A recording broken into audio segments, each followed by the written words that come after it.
T-minus 50 seconds.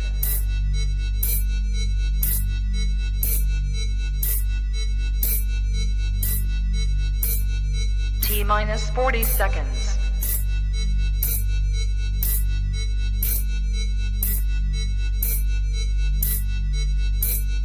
T-minus 30 seconds.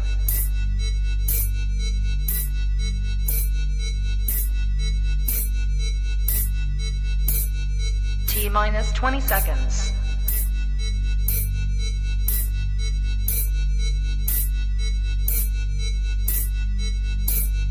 Ten, 9, 8, 7, 6, 5, 4, 3, 2, 1, 0.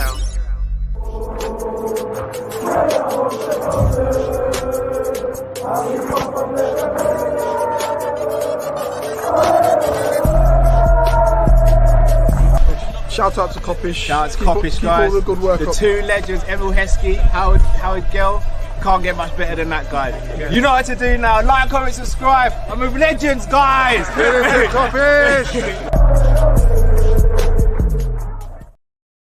Good afternoon, everyone. Happy Friday, and welcome back to Kop-Ish for a Kop-Ish catch-up. As always, when we get behind the mic, please make sure you subscribe, comment, and like. And I'm delighted to be joined for his debut. Won't be the last time you see him. It is KM from the Tapping Merchants. KM, as you can see, is a Liverpool fan. He's one of ours. So make sure you go support his channel. Link is in the chat now. So guys, go over there, subscribe to the channel, and make sure you support the guys. KM, how are you doing, bro? Very good, man. Happy to be here. Feel a bit better if Trent got some playing time. And on, Van Dijk and Gakpo went out, but Nunez is holding it down on the international scene too, so I'm feeling all right. I'm feeling all right. How are you? Very true. Not too bad. Not too. Do you know what? I probably take a slightly different look at it. I'm all right with Trent not playing too much because I think he needed the rest. Okay. It's just annoying because for me, he would have contributed to this tournament. He would have contributed to England, and he's not really been able to do that, barring the game-winning penalty or the match-winning penalty in the penalty shootout. But I think he'll have a role to play in the final, if I'm going to be honest. I think they'll have to bring him on at some point, and I think he'll make an impact. So, yeah, it'll be interesting to see what happens. But speaking of Trent, let's just get straight into it. Mm-hmm. David Lynch spoke to Craig from Anfield Agenda today and basically said that Trent wants to be a Liverpool legend. All the messaging from in and around the club is that Trent wants to be a Liverpool legend. And as a result, David Lynch presumes that Trent will sign a new contract extension. Now, obviously, there's three players who we're really looking at this summer for contract extensions. It's Trent, it's Salah, and it's Virgil van Dijk. Virgil van Dijk's spoken, and we spoke about that yesterday. Salah hasn't spoken, and today, news has come out about Trent, even though he's not spoken about himself.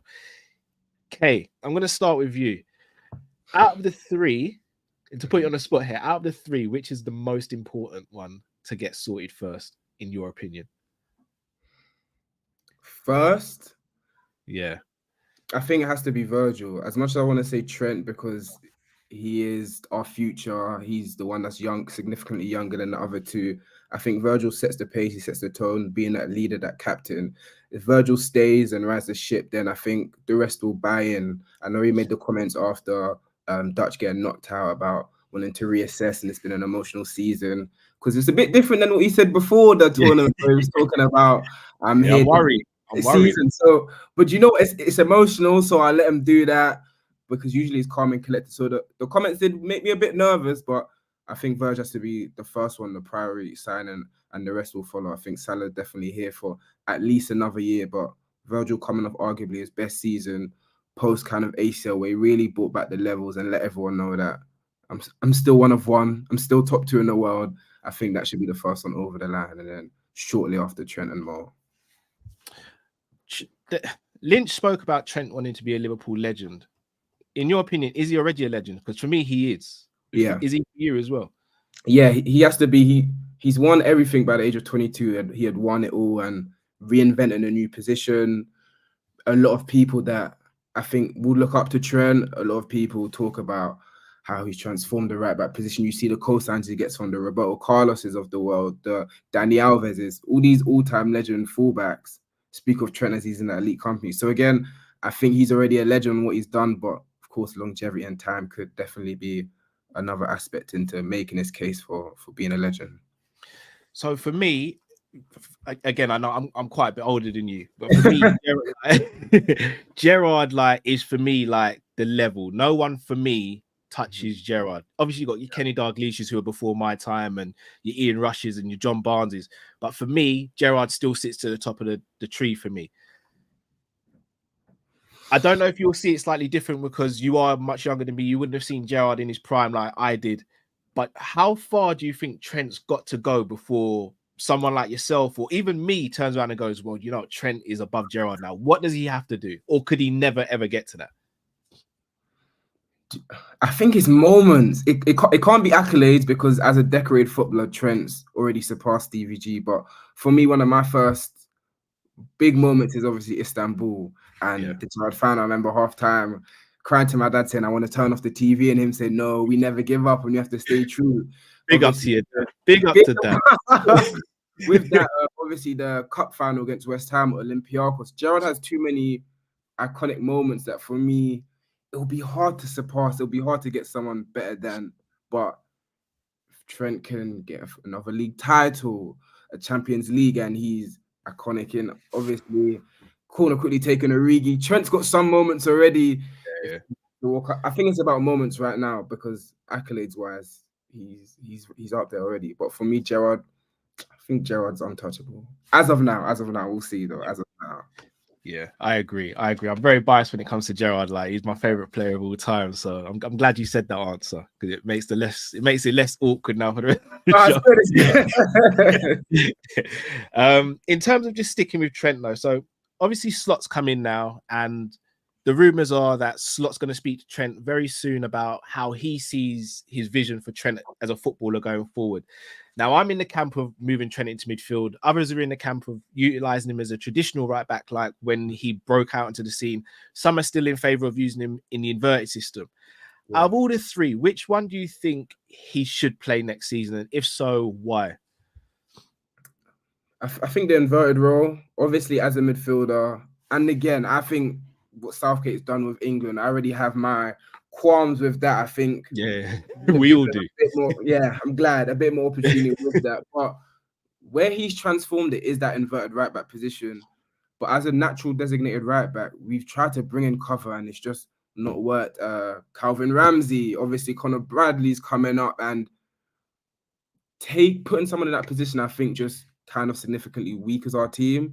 Having Trent where he can be on a sheet of right back by the inverted role, I think he plays that perfectly. It'll be interesting to see what Slot comes in with. I know he had the discussion about a 4-2-3-1 and a 4-3-3 in his presser. So you build around him. Some people are part of the system. Some people are the system. And for me, I think Trent's the system. So other Slot wants to utilize him. I think the inverted is definitely the best out of the three. But his defending gets really like blown out of proportion. Because have you seen Walker this tournament? Yeah, Walker's been So if you think Trent can't play a natural right back, please. But you know what? That's a whole nother thing, please. No, I'm with you. And look, I'll be honest with you.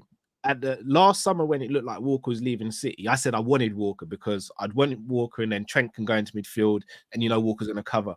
For me, this tournament has really shown Walker's deficiencies and the fact that Pep has built a system which protects Walker's inefficiencies as well. Walker, for me, is just the insurance policy. He is you run back, you get the ball from the striker if someone breaks the offside trap. Yeah. Barring that, he doesn't get involved in the build-up play. He doesn't get assists. He doesn't get goals. His defending one-on-one is good sometimes. His positional awareness is terrible, hence why his pace bails him out so much. But Gareth Southgate's going to do what Southgate does, but I've always sat here and said that I think Trent is a superior right back, even though I think Walker's a better defender and a better athlete, and I still stand by that. But I am in the camp of wanting Trent at midfield now. I think it's all made for him, and I'm not going to lie, I've got stocks in Conor Bradley. I think the kid's special. Special. Yeah. What are you going to compare? So how do you even compare the next right back that comes in? Are you comparing it to a Trent standard? No, not to a Trent. So what do you want out of a right back? Because we haven't had a traditional right back for a few years now. How do you deem it? And it also matters about, I guess, who Slot likes to partner Trent within midfield, because that definitely makes it. Yeah, so for me, the reason why I rate Bradley so highly is because I think he has the appetite to attack as much as defend. And I don't think Trent has appetite to defend. I don't think his defending is as bad as people say it is, but he doesn't care for it. And if you don't care for it, then you're leaving people like Ibu in the lurch and Kwanzaa in the lurch. And I think that can have an effect on the whole team.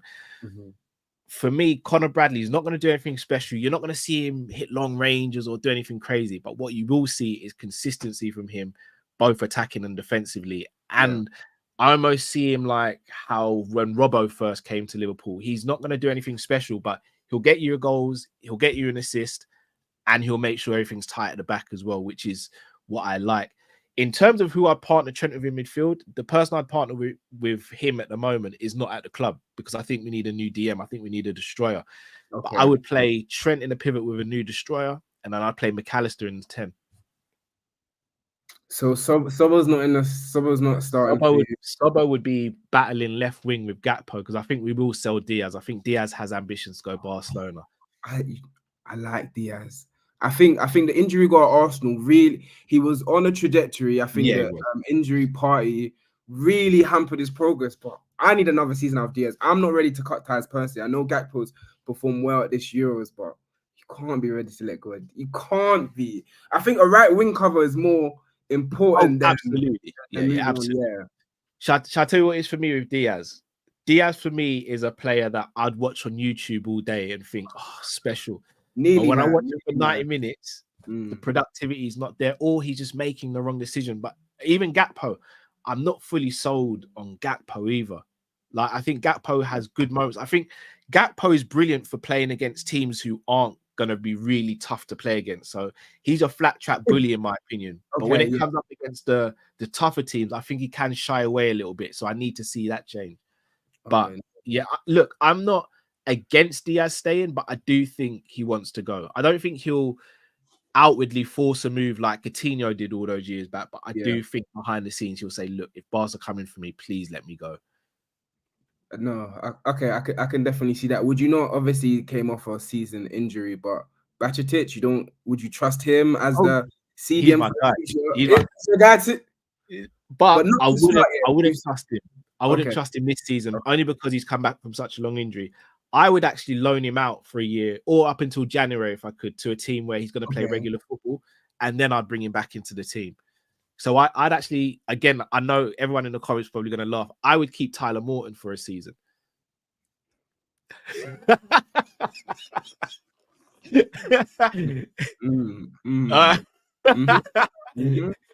telling you, I think there's something about Tyler. You like Tyler? Okay. No, I'm like you got the experience. You're the elder statesman of the group right now, so I'll let you have that one. No, I think so. I'd keep Tyler Moore and Endo and bring in someone else. But for one season or at least half a season, I'd loan Bajcetic out because I think if he stays, I don't think he's going to get that continuous game time that's going to allow him to catch up on the year that he's missed. Yeah. Okay. Would you loan him to a Premier League club or you're doing it abroad?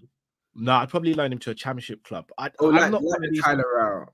Yeah, I don't really believe in loaning our players to Premier League teams because everyone in the Premier League's fighting for something. So they're not going to get a chance. So say Bajcetic goes to, let's say Nottingham Forest, for example, and they start the season well, but in 5-6 games time, they're losing 5 in a row.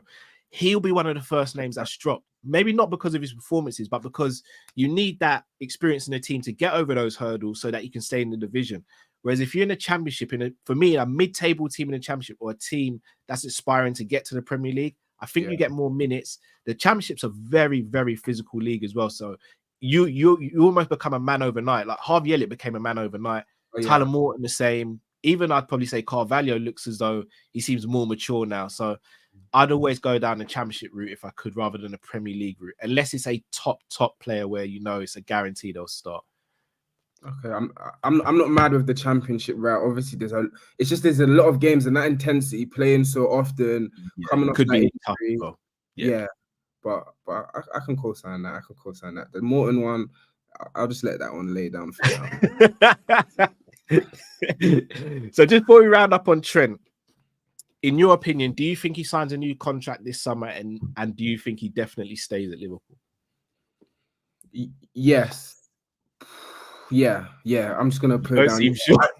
I'm not. You know what? Because I've been around long enough to see our world-class players depart. I remember Torres was my first heartbreak. That was my first heartbreak. Oh, you're young in the game, man. I've been having heartbreak well before then. Torres was my first crush. When I saw the Chelsea deadline day, I said, that one hit me. Obviously, the Suarez, the Coutinho. So I've had pain. The Alonso one hurt also, but yeah. Trent just feels like he's different because he's ours. He's homegrown. Yeah. But I see the connection with Bellingham. They're always around each. I don't love that. At one point, I thought it was for Bellingham to come here, but now it's I'll be real. I don't love that. And Carvajal, he's been at Madrid for over like a decade, and he's one of the only people that haven't lost his position at all. But he's getting up there, and I hope they're not looking over Merseyside for Trent, because even Madrid are Madrid. Barca don't have the cachet they did once they took like a Suarez or Coutinho, so I'm not as nervous about that. But I think he'll sign. If not this season, then definitely next. I don't know if he needs a season on the slot, but he's the vice captain of our club. Our captain and our vice need to sign our contracts to let everyone know that it's not a rebuild, it's not dipping down. We're trying to elevate and get into that next point. So I hope he stays, man.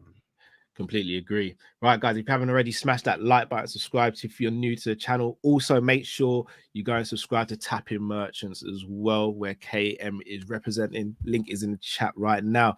Right, going to move on to a topic. So we spoke about the Nunez situation yesterday on the channel, but as sort of things sort of settle down and people are starting to come out of opinion pieces, a lot of people believe that he will get a ban, and a lot of people speculate he'll get a long-term ban. Let's say, for example, and again, I'll make this clear, I don't think he should get a ban. And if he does, I think that's more on FIFA trying to cover themselves than what actually happened. But that's neither here nor there. If he were to get a year ban, that would leave us with Jota, Jadon Danns, and Salah at a push who could play as the number 9.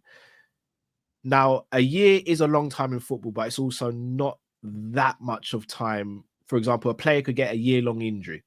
Yeah. Do you think we would actively go out and sign a striker if he were to get a year ban? How we navigate? No, I don't think so. Do I think we should? Most definitely, because we've been in multiple positions where we think we've got 6 fit strikers or 5, 6 high quality strikers, and we'll get to a point in the season where we're like, where's everyone? Where is everyone? I love Jota. I absolutely love Jota, the purest finisher at the club, but we can't rely on him for a season. I know. We can't. Salah just came off the longest or the biggest injury he's had at our club. I think physically, when you see him on shape, obviously he's got the new little hair transplant. I see him in topless shirts with. So physique-wise, I'm not worried about Mo at all. I'm not worried about him, but nervous if we go off that. And also, form plays a part. We've seen Gakpo go on droughts, Jota go on droughts. Salah doesn't really. He did a bit last season, but with Danns, I don't know if you have Carvalho maybe left wing position or as a cam. He likes to put Elliott in that front three. We should if we lose Nunez, but I don't think we'll sign a forward. And to be honest, I don't know who's out there, because you spend in the 50s, 60s for a top quality forward. Are you getting a rotational piece? Are you trying to develop from the academy? I don't know what way we'd go about it, but yeah. So in terms from a footballing standpoint, I think this could potentially be a blessing in disguise. And I want everyone to hear me out before they go crazy. I'm not saying blessing that Nunez is getting a suspension potentially. I say it in the term of, for me, it will allow me to see whether it will force Liverpool to go and get a strike, which I think we should be doing. But the reason why I see it as a blessing is because Nunez can be taken out of the limelight. If we were to bring someone else in, let's say we went and got Ivan Toney. I see a lot of you in the chat talking about Ivan Toney. I'm a fan as well. Let's say we went and got Ivan Toney and he had a good season, and Jota had another season like he just had where he's constantly injured. I think at the end of next season, you can go, right, Nunez is back. Jota's had another injury-ravaged season. We need to sell Jota and move him on, but it's fine because we've got Toney and we've got Nunez and we've got Danns coming through. Whereas if we just sit there and go, right, we've got Jota, Danns and Salah, plus we've got no one else right-wing cover, I think we're in major trouble. But do you go and get someone on loan potentially? Someone as a fill gap? It's a really tricky one. But for me, something's got to happen. Something has to happen. Dan's did look good last season, but we can't rely on it. Obviously, we're in the new Champions League format, so there's even more games. We want to push on all fronts. I think something has to happen, but I see Mateta in the chat. I see Tony tweets. I think Tony's too good to be a stopgap, a stop piece. I think he could easily be built around with. Obviously, United's got Xerxes now, so I don't know if Tony would go there. Arsenal don't like his attitude or whatever. I thought Tony would be good at a Chelsea or a United, the type of way he plays. Even with us, the type of wingers when the Salahs, the Diaz's, you like to make these runs off. I thought Tony would be a great piece to hold up play and link it, but having Nunez, Slot's spoken about how he really enjoys Nunez and he wants to build around him. So I don't know if he's going to bring someone in that will compete with him on that highest level for the next few years, because Tony definitely has some years left under his belt. So what will change? I'm not sure. I just hope it's not that long of a suspension. Obviously, I don't know the full details of it. It looks like he was protecting his family, and I think it's a case of the game, of course. But I just hope Nunez doesn't, because I expect a big season from Darwin. So here's the thing. With the Nunez thing, I think the thing that they're going to look at why he could get the suspension is the whole chair thing. I think if he didn't go back with the chair, I think he could have been all right. But my thing is, if you're suspending Nunez, are you suspending the others? And I'm not calling for suspensions, but I'm saying, are you going to also suspend the others as well? Because he wasn't doing this by himself. So I hope he doesn't get suspended. But with the way FIFA are and the way they like to protect their own, and it doesn't look good, unfortunately. So I do expect a ban, but I hope he doesn't get one. In fact, no, I kind of don't expect him to get a ban, because I don't think it will reflect well on them, because they're hosting the World Cup there soon as well. Yeah. So, I mean, if they're going to do that, then it's just going to show up all the deficiencies they've got.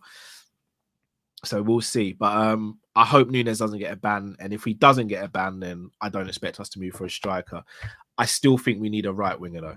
Regardless of what's going on with Salah, we need someone to take some of the burden off him on that side.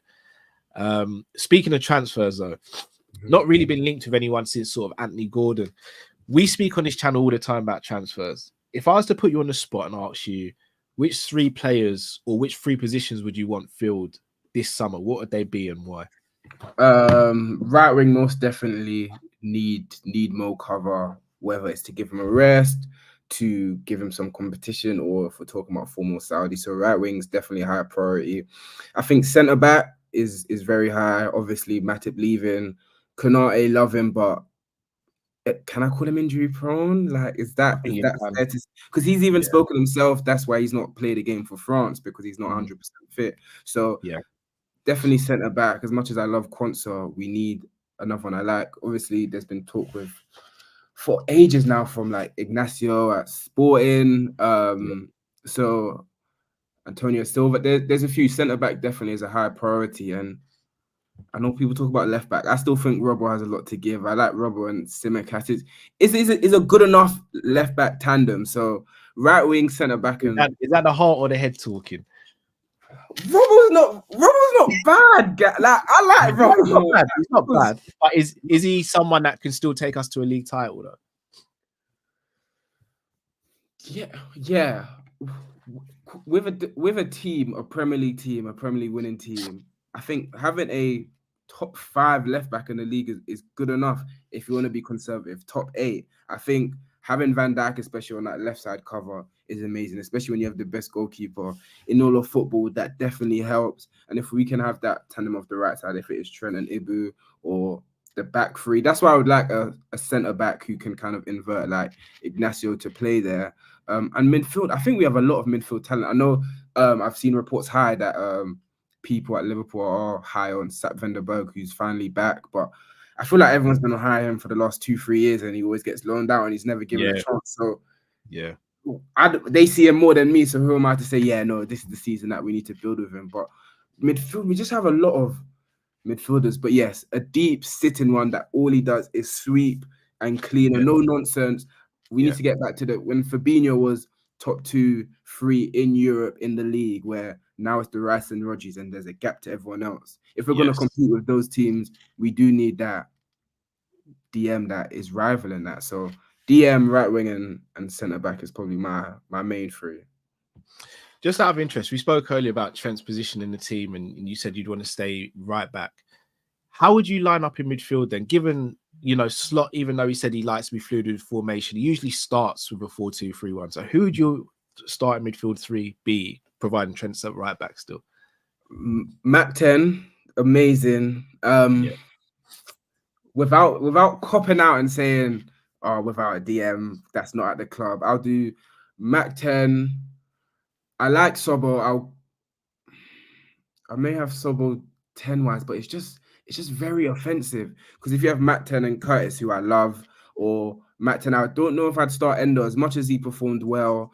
I always say Endo's the good woman, like when you've got these Instagram IG models, the Rodris, the Rices, that's who you're attracted to. But Endo's the good woman who takes care of you. I like Endo until you step out on a night out of the lads and you're like, you see what Arsenal got over there, or you see him over there, like, you know what, so season. An Endo and Mac 10 double pivot with Sobo in the 10, I would be interested in that. And if not, bringing one back and having kind of Curtis lay there. I think Curtis can do a lot of the dirty work, good control, dribbling, and I think he's quite effective. So I'll give Curtis a start, and he has stretches where he started and played well for Liverpool, but it's just injuries that have killed him. I think you can say that for so many of our players, that injuries has deterred it. But Trent right back. So to just be Mac 10, Endo for now, and Sobo as a 10. But if not Endo, then Curtis as a double pivot with McAllister. Even Curtis, do you think he's got a big season ahead of him? But do you think he's going to get the game time that he got last season? Because when he came back from the injury, he didn't look the same. And if we go and get another centre midfielder, as we've all said, like, we want McAllister to start as a guarantee. Has to. Where does Curtis' future lie? Does he actually get the minutes he needs? I'm glad that's not my question. That's the manager's question. I'd hope so. I think we have enough games to rotate. And when he came back from injury, Curtis was not the same player. He had some poor games, really poor. And it was just night and day from him at the start of the season. So how I would go about it, he should get enough playing time. But obviously, Carvalho is back. He needs more time. I'd give him a trial at the 10 to see. We had him left wing a lot, and that's not his preferred position. But seeing him last year, I would give Carvalho some time at the 10. Elliot had a great end to the season. He had a good season overall. He had a great season. He had a great season. So Elliot may be higher in the pecking order slightly as well. Even though obviously Curtis got into the provisional England squad ahead of Harvey. I don't know if that ranks in order. Doesn't really mean much. We see England's efficiencies of the shambles. I'm not even gonna play any note to that. But I think Curtis will struggle for game time this year. But if I was the manager, he's one I would hope to build around as well, because I've seen enough from him that I do think he's quality. He just needs that prolonged period of time to really nail in. And he's homegrown as well. He's one of our own as well. That means something to me. That means something to the fans. Same. Yeah, that I think he should, but it will be tricky this year. I agree. Before I let you go, bro, and again, thanks for joining the show. I really appreciate it. No worries. Big game this Sunday, England versus Spain. Now, the people will tell you in the comments, I actually predicted England to win it from the very beginning. Not because I promise you, and I said this not because of Southgate. I just thought so I thought the individual players would get them through, and I thought the draw was quite nice to them. Hence why I still think they will. Do you think it's no chance? Do you think Spain are just going to roll them over, or do you actually think England can do it? It's a final. It's a final. I don't. Because I thought Germany would do Spain, so I was shocked by that. But Spain, obviously, as the tournament has gone on, you've seen the caliber of teams they've had to go through, even having one of the hardest groups to going through, the Germanys, the Frances. I think it will be close, but the way Spain play football, and that Lamine and that Nico, I would Nico's wages are crazy, but I would take him at Anfield in a heartbeat. That's a movie, you know. He doesn't move. Nico doesn't move you. What? Come on. No, I think he's good. He doesn't move me. this is probably the most amount I've seen him because I don't catch Bilbao games that often. Yeah. I'll be the first to put my hands up. But seeing him prolonged, like as much as Lamine is special, and I've seen much more of him at Barca, Nico has impressed me. It's his directness. Like he's direct. He takes on. He's got good end product. He doesn't. So do you think he moves you less than Diaz and Gakpo, or where? I look at him and I think, is he going to be that much of an improvement on them today? I think his ceiling's higher than those two, but I don't know if he moves me today. Whereas if we were to sign Yamal, for example, I'm all in, but I know that will never happen. Arsenal never letting him go. Yeah. He's in a death row contract. He's never going. Impossible. Never. Arsenal will restructure their whole club to keep him. They'll get the stadium name and rights, everything. They have to. Spain are that midfield with Rodri, Fabian Ruiz, Olmo now in. They're electric. And I thought their defense going into the tournament was maybe the weakest point. That's why I didn't tout them as one of the favorites. I thought, okay, I know he's going to start Cucurella because Cucurella Spain is different than Chelsea one. I thought maybe there would be talk about Grimaldo. I wasn't sure about Laporte coming back from a year at Saudi, how we would look. Obviously, Carvajal's now back for the final, which is good, but it's a final. Anything can happen, but Spain are good, man. Spain. I know. Good team. I know. I'm looking forward to the game to see what happens. Who do you have? What's your score prediction? I've got 2-1 England. Scorers? I'm gonna go scorers. I'm gonna go a header from Stones from a corner. Okay. I think he'll go extra time. I think England will nick it in extra time, and I think either Ivan Toney or Watkins will get the winner in extra time. I like that. I can do that. I don't think it'll be blow off water. I think it'll be kind of. I think Spain will beat England in terms of possession, chance creating, of course. But I just think England will get over the line. Fair enough. I'll go for the Spain. I'll go with head. If I was a betting man, there's no way I'm betting against Spain. They've got too much quality, and they've played well. Our best performance was obviously the semis, but Spain have been turning up. Brilliant. Yeah. When France went ahead, they didn't blink. They said, "All right, what this?" They said, even Pedri losing Pedri in the cause, they've not missed a beat, and almost been. Rice is gonna have a hard game. Hard. Maine's been brilliant as well, though. Yeah, big up United. Big up Kobe. I hate that he plays for United, but same. I do love him, man. You can't help not to like him. You can't not help to. He's coming. He's an absolute star. Absolutely. Well, bro, before I let you go, can you tell the people where they can find you and what you've got coming out soon so they can support you as well, please, bro? Yeah, no. So, like, it's at the Tapping Merchants. We do weekly podcasts. It's 4 of us. We've got any Chelsea fan, Cass United, PA, Arsenal. But I really hold it down for the Liverpool contingent. I try my best to, but it's just 4 friends, 4 brothers really talking about football each week. Some light-hearted jokes, a lot of good content with challenges. You can find us on TikTok at the Tapping Merchants, Twitter's at Tapping Merchants. Obviously, we've got a YouTube channel there, Instagram as well. But that's where you find us, man. And something big coming up this summer, so stay tuned for that. But a lot of good stuff, and I appreciate you having me on, man. It's glad talking to a Liverpool person because all these other fans and Arsenal United is a bit much. It's a bit much. Yeah, I know. But yeah, I'll be trying. But no, it's a pleasure, man. Thank you for coming on again. Without going too much into detail, you've been extremely generous with your time and sort of moving stuff around to do this.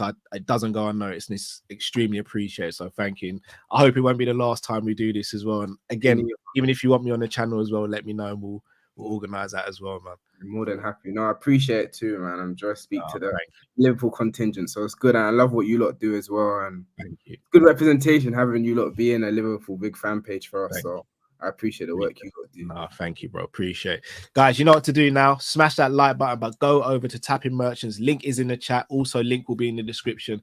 Go and subscribe. They're on the road to 500 subs, but if you can, let's get them to 1,000. Let's get them to 1,000 by the end of the week if we can, people. You know you can do that. We know you can do that, so please make it happen.